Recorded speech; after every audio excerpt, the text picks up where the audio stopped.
नक्सलियों के गढ़ में कलेक्टर पैदल जा रहे हैं। हाँ, ये बदलाव तो दिखाना जरूरी है। सिर्फ यही थोड़ी दिखाना है जिंदगी भर 2 जवान शहीद, 4 जवान शहीद, 8 जवान शहीद, 15 जवान शहीद, 25 जवानों की शहादत हो गई। ये नहीं दिखाना है। ये दिखा दिखा के 15 साल बीत गए। अब क्या दिखाना है कि जहां 1000 जवानों के साथ कलेक्टर को जाना होता था, वहां कलेक्टर अब पैदल मौज में जा रहे हैं। ये बदलाव भी दिखाना है। नक्सलियों का खात्मा भी दिखाना है। बड़े बड़े नक्सलियों के मारे जाने की खबर भी दिखाना है। लाल आतंक के खत्म हो जाने का सबूत भी दिखाना है और गांव में हो रहे विकास की बयार को भी दिखाना है। गांव वालों के एक आवेदन पर कलेक्टर संबित मिश्रा अंदरूनी इलाके में निरीक्षण करने पहुंच गए। कई किलोमीटर पैदल चलकर कलेक्टर ने गांव वालों की समस्या सुनी। छत्तीसगढ़ के एक अधिकारी ने अच्छी पहल की है जिसकी खूब चर्चा हो रही। कलेक्टर के साथ ही गांव वालों ने भी बहुत अच्छी पहल की है जिससे हजारों लोगों को फायदा मिल रहा है। किस तरह नेक नीयत रखने वाले एक अधिकारी और गांव के लोगों ने समाज हित में काम किया है, विस्तार से बात हो, ताकि बाकी अधिकारी भी एसी कमरों से निकलें, पगडंडियों का रास्ता थामें और गांव वालों तक पहुंचे।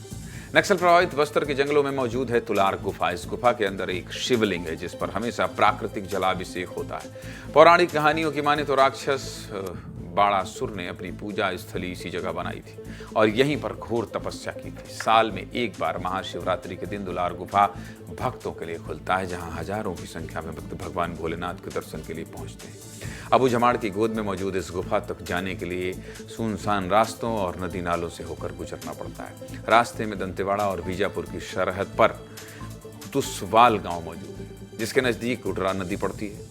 इसको पार करने में श्रद्धालुओं को दिक्कत ना हो इसके लिए गांव वालों ने बांस और पत्थरों की मदद से नदी पर एक अस्थायी पुल बनाया। 50 मीटर लंबे इस पुल को बनाने के लिए सभी गांव वालों ने मिलकर श्रमदान किया है और ये सिर्फ 1 साल की बात नहीं है, बल्कि हर साल इसी तरह गांव वाले नदी पर अस्थायी पुल बनाते हैं। साथ ही तुलार गुफा तक जाने वाले रास्ते को भी सुधारते हैं जिससे शिव भक्त आसानी से भोलेनाथ के दर्शन करने पहुंचते हैं। इन गाँव वालों ने पुल बनाने और सड़क की मांग को लेकर कलेक्टर को आवेदन दिया था। गाँव वालों के एक आवेदन पर कलेक्टर संबित मिश्रा दिन भर का सफर करके तुलार गुफा पहुंचे।